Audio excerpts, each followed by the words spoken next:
शिव बाबा याद है ना। ओम शांति। 27 मार्च 2024 के ईश्वरीय महावाक्य।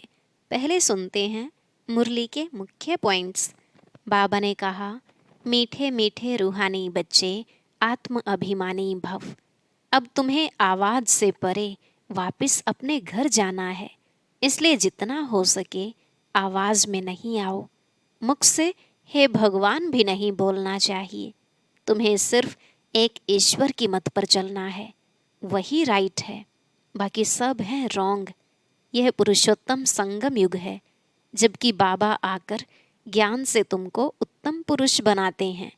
सच्चे बाप से यह सच्चा ज्ञान सुनकर तुम ज्ञान डांस करते रहो। फिर बाबा ने कहा, भक्ति मार्ग के गुरु तो अनेक हैं, लेकिन ज्ञान मार्ग का गुरु एक मैं ही हूँ। जब कोई मेरे से ज्ञान सुने तभी उनको ज्ञानी कह सकते हैं। कल्प पहले मिसल जो इन बातों को मानेंगे वही उच्च पद पाएंगे, परंतु यह ज्ञान मीठा उनको ही लगेगा जो यहाँ के होंगे। माया के अधीन होकर जो मनुष्य आत्माएं उल्टे लटक पड़े हैं, इस समय बाप ही आकर उनको सुलटा बनाते हैं और 21 जन्मों के लिए हेल्थ वेल्थ हैप्पीनेस देते हैं। लास्ट में बाबा ने कहा, मैं तो दाता हूँ, किसी का कुछ लेकर क्या करूँगा। तुम खर्च करके सेंटर आदि बनाते हो ताकि सबको शिक्षा मिले। अगर तुम अपना धन खर्च करते भी हो तो फिर राजाई भी तुम ही लेते हो।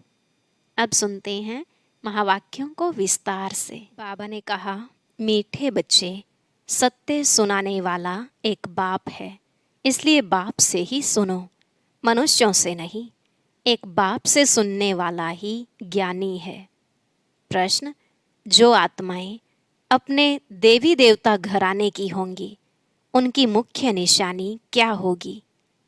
उत्तर, उन्हें यह ज्ञान बहुत अच्छा और मीठा लगेगा। वह मनुष्य मत को छोड़ ईश्वरीय मत पर चलने लग पड़ेंगे।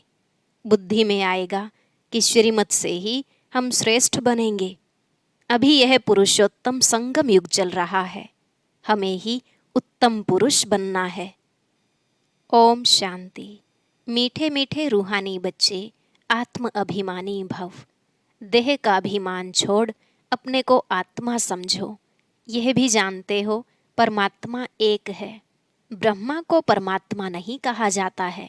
ब्रह्मा के 84 जन्मों की कहानी को तुम जानते हो। उनका यह है अंतिम जन्म। मुझे आना भी इसमें ही होता है। जिसने पूरे 84 जन्म लिए हैं उनको ही बताता हूँ। तुम 84 जन्मों को नहीं जानते हो, मैं ही तुमको बताता हूँ। पहले पहले तुम यह देवी देवता थे, अब यह बनने के लिए फिर पुरुषार्थ करना है। पुनर्जन्म तो पहले जन्म से ही शुरू होता है। तो अब बाप कहते हैं, मैं जो तुमको सुनाता हूँ वह है राइट, बाकी जो कुछ तुमने सुना है वह है रॉन्ग। मुझे कहते हैं ट्रुथ, सत्य बोलने वाला। मैं सत्य धर्म की स्थापना करने आता हूँ। कहा जाता है सच तो बिठो नच, अर्थात सच्चे हो तो खुशी में डांस करो। यह है ज्ञान डांस। वो लोग श्री कृष्ण को दिखाते हैं, मुरली बजाई, रास किया, वह है सचखंड के मालिक। लेकिन इनको भी बनाने वाला कौन? सचखंड की स्थापना करने वाला कौन? वह है सचखंड, यह है झूठ खंड। भारत सचखंड था जब इन लक्ष्मी नारायण का राज्य था। उस समय और कोई खंड नहीं था। मनुष्य यह नहीं जानते कि स्वर्ग कहाँ है। कोई मरते हैं तो कहते हैं स्वर्गवासी हुआ। बाप समझाते हैं, तुम उल्टे लटक पड़े हो, माया के अधीन हो पड़े हो। अब तुमको बाप आकर सुलटा बनाते हैं। तुम जानते हो भक्तों को भक्ति का फल देने वाला है भगवान। इस समय सब भक्ति में हैं। जो भी शास्त्र आदि हैं सब हैं भक्ति मार्ग के। यह गीत गाना आदि सब है भक्ति मार्ग। ज्ञान मार्ग में भजन होता नहीं।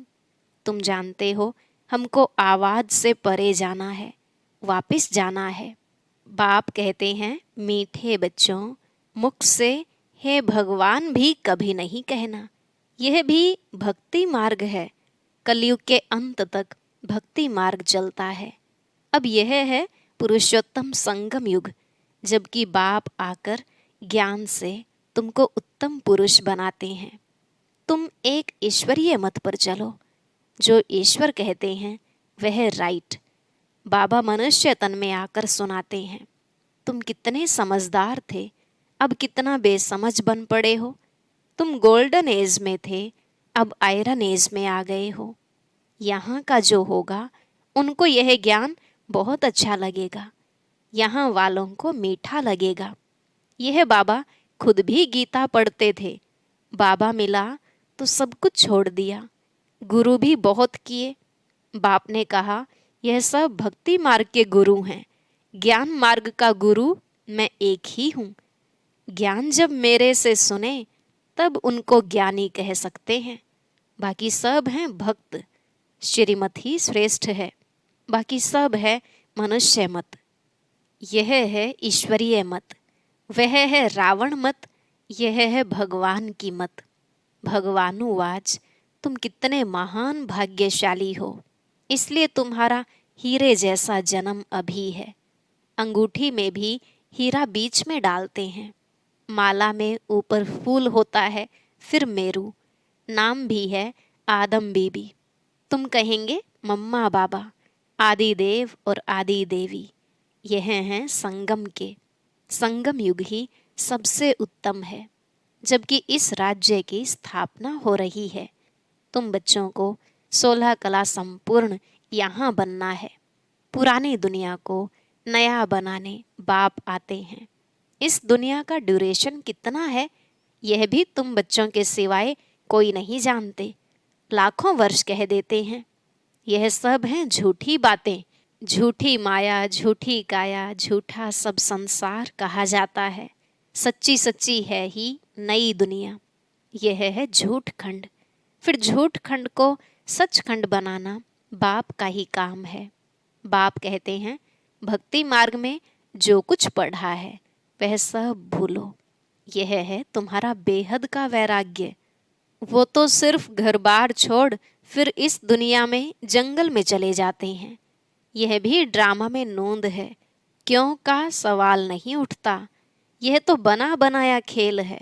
तुम बच्चों को बाप समझाते हैं, ऐसे ऐसे होता है। और जो भी धर्म वाले हैं वह स्वर्ग में नहीं आ सकते। बौद्ध डायनेस्टी, क्रिश्चियन डायनेस्टी, कोई भी स्वर्ग में नहीं आते हैं, वह पीछे आते हैं। पहले पहले है डीटी डायनेस्टी, फिर इब्राहिम, बुद्ध, क्राइस्ट आकर अपना धर्म स्थापन करते हैं। बाबा पुरुषोत्तम संगम युग पर आकर के यह डीटी डायनेस्टी स्थापन करते हैं। कोई भी आत्मा आती तो गर्भ में ही है। छोटा बच्चा सो बड़ा हुआ। शिव बाबा तो छोटा बड़ा नहीं होता, न वह गर्भ से जन्म लेता है। बुद्ध की आत्मा ने प्रवेश किया। बुद्ध धर्म पहले तो होता नहीं, जरूर यहाँ के कोई मनुष्य में प्रवेश करेंगे, फिर गर्भ में तो जरूर जाएंगे। बुद्ध धर्म एक ने ही स्थापन किया, फिर उनके पीछे और आते गए, फिर वृद्धि होती गई। जब लाखों हो जाते हैं तो फिर राजाई चलती है। बोधियों का भी राज्य था। बाप समझाते हैं, यह सब पीछे आते हैं, उनको गुरु नहीं कहा जाता है। गुरु होता है एक, वह तो अपने धर्म की स्थापना कर फिर नीचे आ जाते हैं। बाप ने सबको ऊपर भेज दिया था, फिर मुक्ति धाम से एक एक करके नीचे आते हैं। तुम भी जीवन मुक्ति से नीचे आते हो, वैसे वह फिर मुक्ति से नीचे आते हैं। उनकी महिमा काहे की। ज्ञान तो उस समय प्रायलोप हो जाता है। बाप ज्ञान देते हैं गति सदगति के लिए। वह गर्भ में नहीं आते, इसमें बैठे हैं। इनका दूसरा नाम नहीं, औरों के शरीरों का नाम है। यह है ही परम आत्मा। यह ज्ञान का सागर है। यह ज्ञान पहले आदि सनातन देवी देवता धर्म वाली आत्माओं को मिलता है, क्योंकि उन्हें ही भक्ति का फल मिलना है। भक्ति तुम ही शुरू करते हो। तुमको ही फल देता हूँ, बाकी दूसरे सब हैं बाई प्लाट, वह 84 जन्म भी नहीं लेते हैं। बाप समझाते हैं, बच्चे तुम अब देही अभिमानी बनो। वहाँ भी समझते हैं, एक शरीर छोड़ दूसरा लेंगे। दुख की बात नहीं, विकारों की बात नहीं। विकार होते हैं रावण राज्य में, वह है निर्विकारी दुनिया। तुम समझाएंगे फिर भी मानते नहीं हैं। कल्प पहले मिसल जो मानते हैं वही पद पाते हैं, जो नहीं मानते हैं वह नहीं पाते हैं। सतयुग में सभी पवित्र सुख शांति में रहते हैं। सब मनोकामनाएं 21 जन्म के लिए पूरी हो जाती हैं। सतयुग में कोई कामना नहीं, अनाज आदि सब कुछ अथाह मिल जाता है। यह बॉम्बे पहले नहीं थी। देवताएं खारे जमीन पर नहीं रहते हैं। मीठी नदियां जहाँ थी वहाँ देवताएं थे। मनुष्य थोड़े थे, एक एक को बहुत जमीन होती है। दिखाते हैं, सुदामा ने 2 मुट्ठी चावल दिए, महल मिल गए।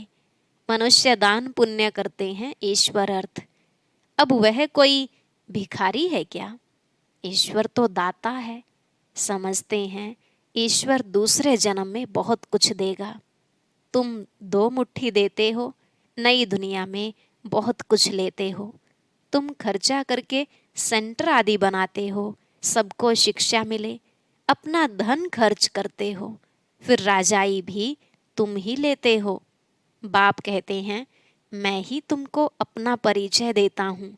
मेरा परिचय कोई को है नहीं। न मैं किस तन में आता हूँ, मैं आता ही एक बार हूँ, जब पतित दुनिया को चेंज करना है।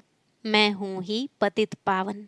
मेरा पार्ट ही संगम युग पर है, सो भी एक्यूरेट समय पर आता हूँ। तुमको यह थोड़ी ही पता पड़ता है कि शिव बाबा इनमें कब प्रवेश होता है। श्री कृष्ण की तिथि तारीख मिनट घड़ियाँ लिखते हैं, इनका कोई मिनट आदि नहीं निकाल सकते। यह ब्रह्मा भी नहीं जानते थे। जब नॉलेज सुनाई तब मालूम पड़ा। कशिश होती है, इसमें तो कट चढ़ी हुई थी। जब परम पिता परमात्मा ने प्रवेश किया तो तुमको कशिश हुई और तुम भागे। कोई भी तुमने परवाह नहीं की। बाप कहते हैं, मैं तो संपूर्ण पवित्र हूँ। तुम आत्माओं पर कट चढ़ी हुई है, अब वह कैसे निकले? ड्रामा में सब आत्माओं को अपना अपना पार्ट मिला हुआ है। यह बहुत गुह्य बात है। आत्मा कितनी छोटी है, दिव्य दृष्टि के बिगर उनको कोई देख न सके। बाप आकर तुमको ज्ञान का तीसरा नेत्र देते हैं। तुम जानते हो, हम आत्माओं को ही बाप पढ़ाते हैं। भक्ति मार्ग में तो ज्ञान है आटे में नमक। जैसे भगवानुवाच अक्षर राइट है, फिर श्री कृष्ण कहने से रोंग हो जाता है। मन मनाभव अक्षर ठीक है, परंतु अर्थ नहीं समझते। मामेकम अक्षर राइट है। यह है गीता का एपिक युग। भगवान इस समय ही इस रथ में आते हैं। उन्होंने दिखाया है घोड़ा गाड़ी, उसमें श्री कृष्ण बैठा है। अब कहाँ भगवान का यह रथ, कहाँ घोड़ा गाड़ी, कुछ भी समझते नहीं। यह बेहद के बाप का घर है। बाप सब आत्माओं को 21 जन्मों के लिए हेल्थ वेल्थ हैप्पीनेस देते हैं। यह भी अनादि अविनाशी बना बनाया ड्रामा है। कब शुरू हुआ कह नहीं सकते, चक्र फिरता ही रहता है। इस संगम का तो किसको मालूम ही नहीं। बाप बतलाते हैं, यह ड्रामा 5000 वर्ष का है। आधा में सूर्यवंशी चंद्रवंशी, आधा में अर्थात 2500 वर्ष में बाकी और सब धर्म। तुम जानते हो, सतयुग में है ही वाइसलेस वर्ल्ड। तुम अभी योग बल से विश्व की राजाई लेते हो। क्रिश्चियन लोग खुद समझते हैं हमको कोई प्रेर रहा है, जो हम विनाश के लिए यह सब कुछ बनाते हैं। कहते हैं हम ऐसे बॉम्ब्स बनाते हैं जो एक दुनिया तो क्या 10 दुनिया खत्म कर सकते हैं। बाप कहते हैं, मैं हेवन स्थापन करने आया हूँ, बाकी विनाश तो यह करेंगे। अच्छा, मीठे मीठे सिकिलधे बच्चों प्रति माता पिता बाप दादा का याद प्यार और गुड मॉर्निंग। रूहानी बाप की रूहानी बच्चों को नमस्ते। रूहानी बच्चों की रूहानी बाप दादा को नमस्ते नमस्ते। Good morning. शुक्रिया बाबा, शुक्रिया। धारणा के लिए मुख्य सार। पहला पॉइंट, बेहद का वैरागी बन। जो कुछ अब तक भक्ति में पढ़ा व सुना है वह सब भूलना है। एक बाप से सुनकर उनकी श्रीमत से स्वयं को श्रेष्ठ बनाना है। दूसरा, जैसे बाप संपूर्ण पवित्र है, उस पर कोई कट नहीं, ऐसे पवित्र बनना है। ड्रामा के हर पार्टधारी का एक्यूरेट पार्ट है, इस गुह्य रहस्य को भी समझकर चलना है। आज का वरदान, बाप और वरदाता इस डबल संबंध से डबल प्राप्ति करने वाले सदा शक्तिशाली आत्मा भव। बाप और वरदाता इस डबल संबंध से डबल प्राप्ति करने वाले सदा शक्तिशाली आत्मा भव। बाबा ने कहा, सर्व शक्तियाँ बाप का वर्षा और वरदाता का वरदान है।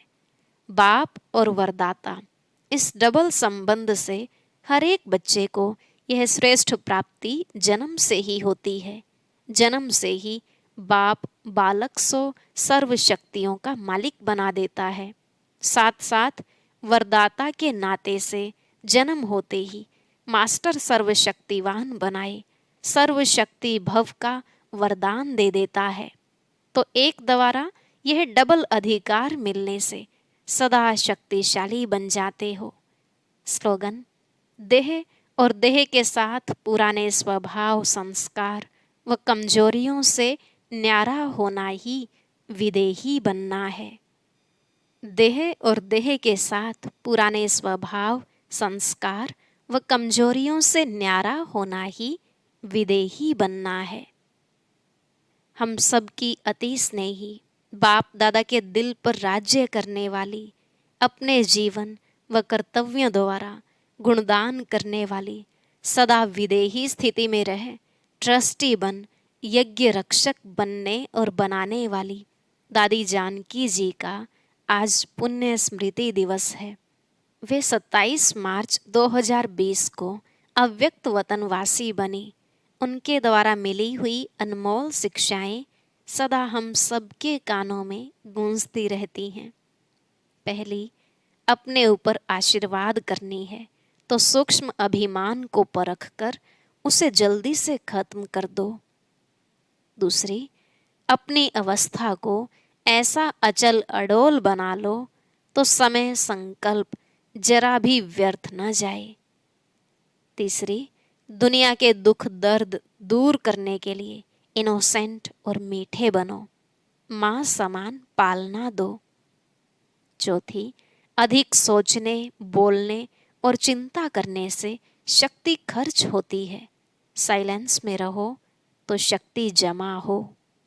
पांचवी, पर चिंतन व नफरत की निगाह को खत्म कर स्वचिंतन और प्रभु चिंतन करो। खुश नसीब व ब्लिसफुल रहना है तो बाबा की ब्लेसिंग लेते चलो।